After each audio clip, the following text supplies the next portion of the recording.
Glória a Deus. O Senhor está aqui. Amém. A presença dele é tão real no nosso meio. E é um privilégio, mais uma vez, para nós estarmos aqui.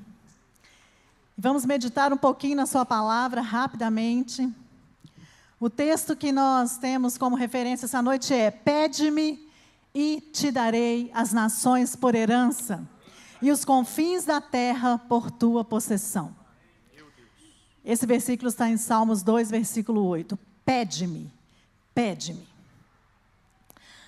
Talvez já tenha passado na sua cabeça esse pensamento. Por que eu devorar se Deus é soberano? Se no final a vontade dele é que é executada, então qual a finalidade da oração? Aí a gente pensa, não, eu sou crente, eu nunca pensei isso. Com certeza já passou esse pensamento na nossa cabeça. Mas a questão é, Deus nunca iria nos mandar orar se Ele não tivesse um propósito. Tudo o que Deus faz visa um propósito. A palavra propósito, ela significa motivação para começar uma criação, ou razão da existência de algo. Se eu não entendo o porquê de algo, se eu não entendo a razão, eu não vou usar. E no caso da oração, eu posso até orar, mas sem o entendimento pleno, eu serei pouco eficiente. Eu preciso orar com o Espírito, mas eu também preciso orar com a razão. Com o entendimento de propósito. Eu preciso entender que há um propósito que é maior. E que vai além de uma obediência cega, movida simplesmente por uma religiosidade, por rituais ou por meros costumes. Alguns conceitos precisam ser bem esclarecidos. Primeiro, a oração ela não é um fim em si mesma. E o poder não está na oração em si. Mas o poder está naquele a quem a nossa oração é dirigida. E aí você pensa assim, mas a gente já sabe disso. Né? A gente pensa, nossa, isso é tão irrelevante falar sobre isso, mas não é, querido. Sabe por quê? Nós temos a tendência de achar, por exemplo, que pelo nosso muito falar, nós seremos ouvidos. Isso é inconsciente, mas acontece. Nós achamos que pelo nosso muito falar seremos ouvidos. Pensamos muitas vezes que se orarmos de uma forma mais eloquente, a nossa oração terá mais poder. Não é assim? Às vezes nós somos tentados a achar que frases de efeito podem manipular Deus. E aí eu te falo, isso muitas vezes é inconsciente e não é intencional. Mas é porque o conceito de oração talvez esteja errado no nosso entendimento. Então nada disso tem valor, nada disso encontra qualquer espaço quando se trata de oração. Toda religião tem o costume de oração, de orar. Os budistas oram. Os hindus oram, os muçulmanos oram. E aí nós temos que admitir que talvez eles orem até mais do que nós, não é? Eles são muito mais disciplinados do que nós. E isso prova então, mais uma vez, que o poder não está na oração em si. Então, dogmas, ritos e formas humanas, elas não movem o coração de Deus. Não sei quem conhece o pastor Jeremias da 8ª Igreja Presbiteriana. Ele diz assim, olha, quando o crente ora, o céu se move, o inferno treme e coisas novas acontecem na terra. Então, nós podemos dizer que orar é entrar em concordância com os céus. Lá em João 15:7, Jesus nos conta o segredo para que a nossa oração seja eficaz. Diz assim, Se permanecerdes em mim e as minhas palavras permanecerem em vós, pedireis o que quiserdes e vos será feito. Qual é o segredo? Se permanecerdes em mim e as minhas palavras permanecerem em vós. Então a palavra, que é o próprio Cristo, precisa reinar em nosso coração. Ela precisa estar entranhada em nós, encarnada em nós. E nós precisamos ter bem definido o conceito de Cristo como o Rei. O significado do seu reino, para que alcancemos o pleno entendimento do propósito da oração. E por que nós precisamos desse entendimento? De Cristo como Rei e do seu reino. Por quê? Queridos, Cristo não é um religioso. Desculpa se eu estou te confrontando, mas Cristo não é um religioso. A palavra diz que Ele é o Rei. E Ele é o juiz. Ele é Elohim Adonai, o Senhor e Deus Supremo. Salmo 24 diz assim: levantai, ó portas, as vossas cabeças, para que entre... É para que entre o religioso? Não. Para que entre o Rei. Então Ele é o Rei. E a sua monarquia, ela é absoluta. Suas leis e decretos são irrevogáveis. Seu sistema de governo é soberano e eterno. E a palavra diz que o seu reino jamais terá fim. Cristo não é um religioso e a Bíblia também não é um livro religioso. A Bíblia, ela é um documento legal. Ela é um testamento. Não é assim? A Bíblia é dividida no Antigo Testamento e no Novo Testamento. Dentro do conceito jurídico, testamento significa ato mediante o qual uma pessoa dispõe de seus bens para depois da sua morte. Será que isso faz algum sentido para nós, amados? O testamento é o ato mediante o qual uma pessoa dispõe de seus bens para depois da sua morte. A Bíblia é um documento legal. A Bíblia é um testamento. A Bíblia é a aliança. No hebraico, testamento significa aliança, pacto. Então a Bíblia é o pacto de Deus com o homem.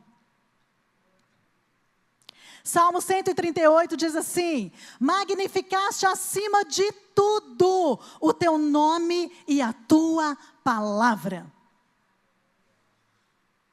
Deus tem um compromisso com a sua palavra. Deus tem um compromisso com a sua palavra. Então, quando eu entendo isso, eu entendo que orar é me achegar ao governo dos céus, mediante um documento legal, que é a sua palavra.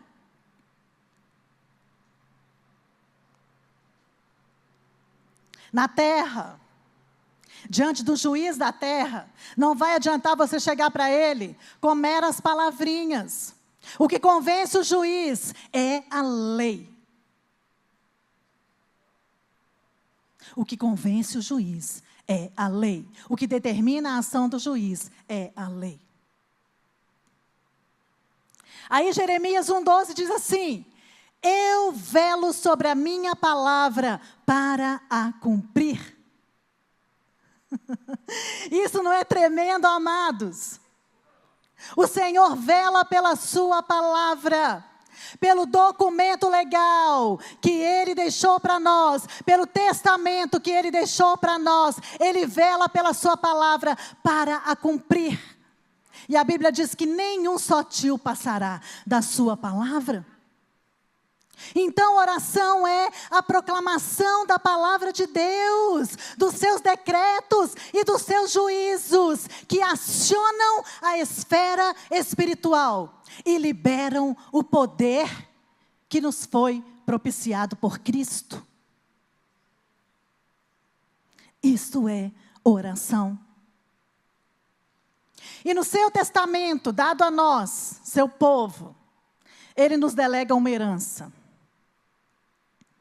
No texto de Efésios 1, nós temos a garantia de acesso a todas as bênçãos espirituais. Diz que nele nós já fomos abençoados com toda a sorte de bênçãos espirituais nos domínios celestiais. Diz também que o poder de insuperável grandeza, que foi capaz de ressuscitar a Cristo e o fazer assentar no lugar de honra à direita de Deus Pai, muito acima de qualquer governante, muito acima de qualquer autoridade, líder ou qualquer outro nome que possa se nomear na terra. Esse mesmo poder está sobre nós. Esse é o testamento que ele nos deixou.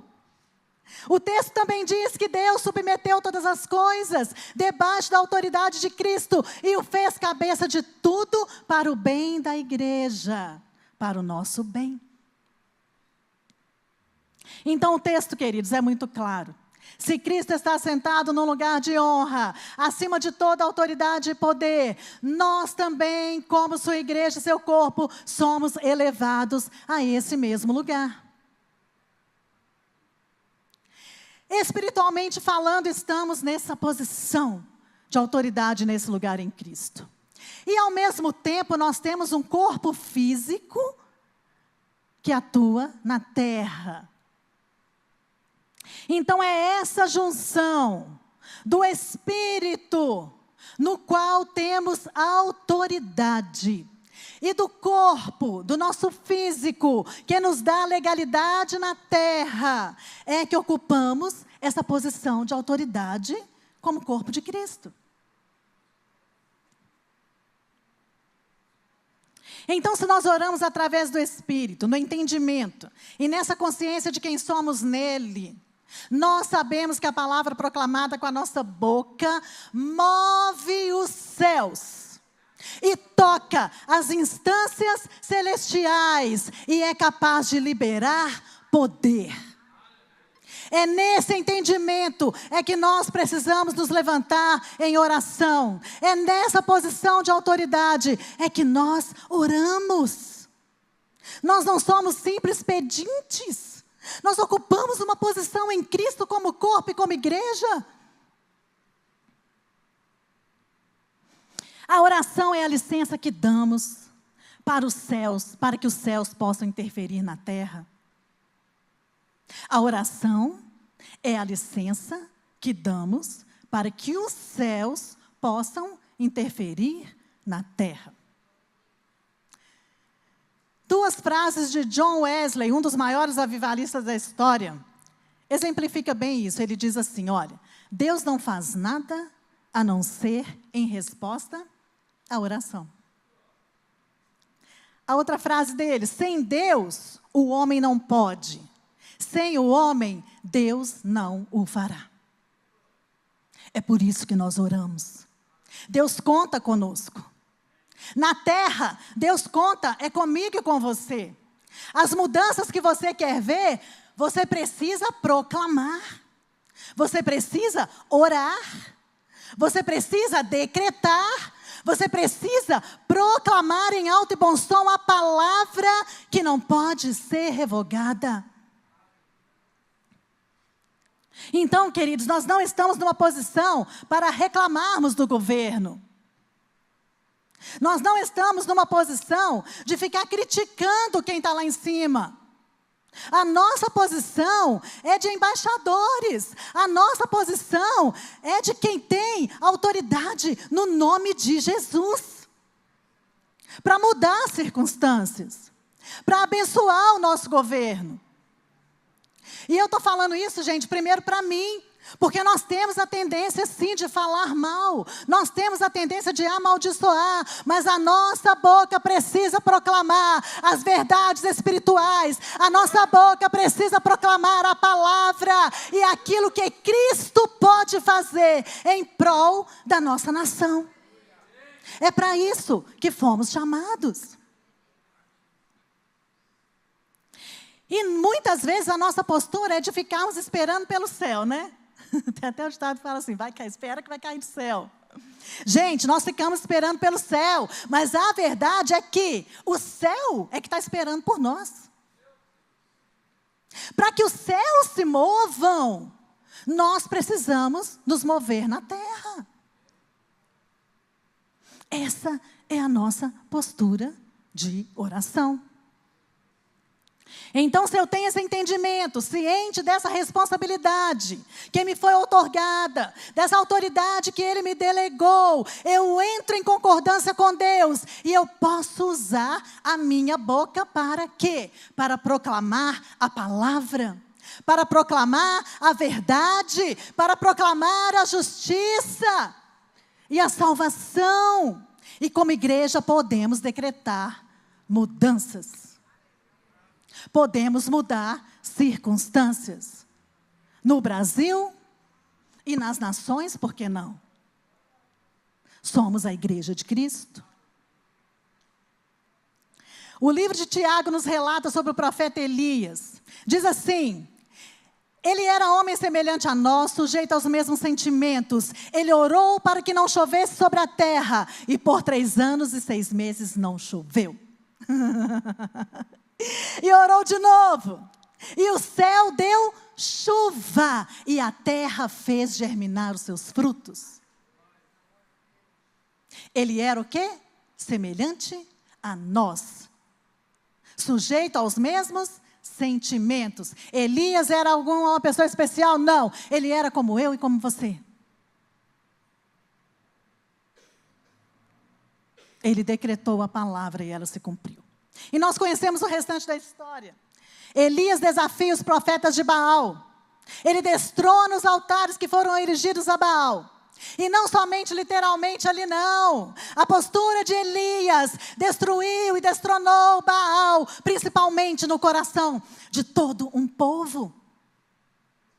E levou toda uma nação a reconhecer e a se prostrar e a se curvar com o rosto em terra e declarar que só o Senhor é Deus. Essa é a postura de uma pessoa que sabe quem é em Cristo. E é para esse lugar que nós estamos caminhando, amados. Como igreja, amém? Você crê nisso? Você crê que nós estamos vivendo um tempo em que a nossa mente está sendo transformada? Que o nosso entendimento está sendo ampliado, a começar em mim? Nós estamos aprendendo, mas nós daremos passo em direção ao ensino que temos recebido e nós colheremos frutos. Então nós declaramos nessa noite que nós somos esses Elias. Nós somos os Elias que não temerão diante de Acabe. Nós somos os Elias que conhecem a palavra, que têm a palavra na mente e no coração, pronta para ser proclamada, pronta para ser liberada. E nós somos esses que têm intimidade com Cristo. Nós permanecemos nele e as suas palavras permanecem em nós. E na hora oportuna, elas brotarão. Elas brotarão, elas brotarão, elas fluirão e cumprirão o seu propósito. Amém, amados? Amém. Nós vamos orar nesse momento, nós não temos muito tempo, né? A palavra tem que ser muito rápida. Bom, espero que tenha sido. Nós vamos orar nesse momento com esse entendimento. Você não foi impactado pelas minhas palavras, você foi impactado pela palavra de Deus. Amém. E essa semente foi plantada no seu coração essa noite. Então eu te convido agora a colocar de pé no seu lugar e se posicionar como alguém que faz parte desse reino. Se posicionar como essa pessoa que sabe que quando abre a sua boca, existe uma autoridade. E que a sua palavra cumprirá o seu propósito, alcançando as regiões celestiais. Pode vir, Cris. Só um minuto.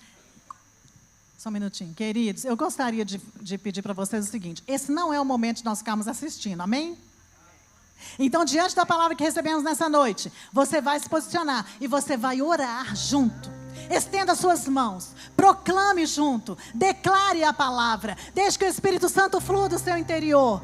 Tudo aquilo que Ele vai trazer à sua memória aí para você estar orando, pelo Brasil, pelas nações, em nome de Jesus.